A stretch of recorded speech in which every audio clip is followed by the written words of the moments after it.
All right, today we're cracking open a patient file, but it's probably not what you're thinking. This isn't about traditional medicine. Nope, it's about art. It's about the hustle, and it's about a total rebirth, all seen through the eyes of an incredible artist. Let's get right into this concept from Redi Boy, something he calls Project Reconstruction.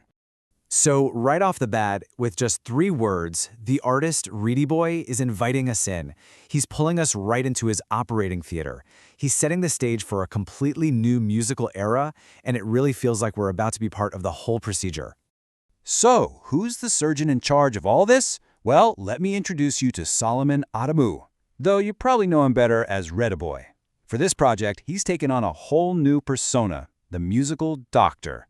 And his specialty, well, it's something you definitely won't find in any medical school. And this right here, this is the heart of the whole thing, soul surgery. We're not talking scalpels and stitches here. Think of it more like alchemy. It's this idea of taking all the broken pieces, all the scars from the grind, and literally rebuilding them into art. You could say this is the project's central diagnosis. Okay, so you know how any good doctor starts, right? They gotta look at the patient's history.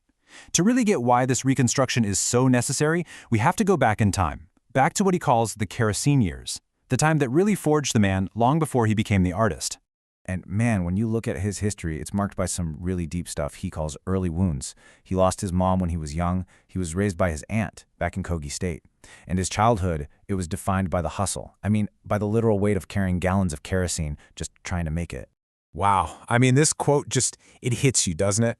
It really brings that whole time to life. It's more than just a memory. It's a sensory thing. It anchors you to his past. You can almost feel the grit in those words. It shows you that his Ghetto Gospel is coming from a real, tangible place. So you take all of that history, all that weight, and you get to a point, a crossroads. Solomon Adamu had to make a choice that wasn't just going to define his career, but his entire identity. You could call it a diagnosis for a whole new kind of life. And this just lays it out so perfectly. On one side, you've got his father's dream for him, the white coat, the stethoscope, the traditional medical doctor. But on the other hand, you have his choice, a different kind of healing, one that comes through rhythm and what he calls the Ghetto Gospel. He chose to become the musical doctor. And all of that, it brings us right here to today. So why this project? Why now? Well, the reconstruction isn't just about his personal story. It's a very deliberate, very strategic shift in how he's presenting himself as an artist. If you've been following his career, you'll know he's moved through these really distinctive phases. From the get ready phase to junkie moments and then problem seasons. Each one was a step on the journey. But now he's stepping into a totally new era. Something more precise, more focused. Something he calls clinical red. But here's the thing. He's making it crystal clear that he is not doing this alone.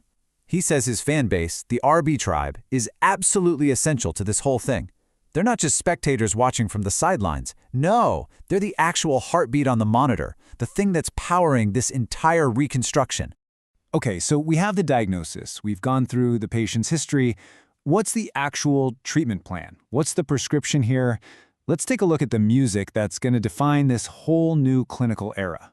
So the prescription comes in 2 main doses. First up, you've got the Ghetto Boy EP, which he says is raw, it's unfiltered, it connects right back to where he started. And then comes the Clinical Red EP. And that's where his signature Afro-Fusion sound gets the precision and focus of the surgery room. It's 2 distinct projects, but they're part of one big, cohesive reconstruction. And this is his message to all of us watching, to his whole fan base. It's a call for patience, and it's a promise of what's coming. He's basically saying, hey, be patient, stick with me. Trust that the musical doctor knows exactly what he's doing. So as we close out this patient file, the whole project kind of flips the script on us. By showing us his own reinvention, Redi Boy is challenging every one of us to look at our own lives. If he can take the broken pieces of his past and build something new, what about you? So the question he leaves us with is your reconstruction ready to begin?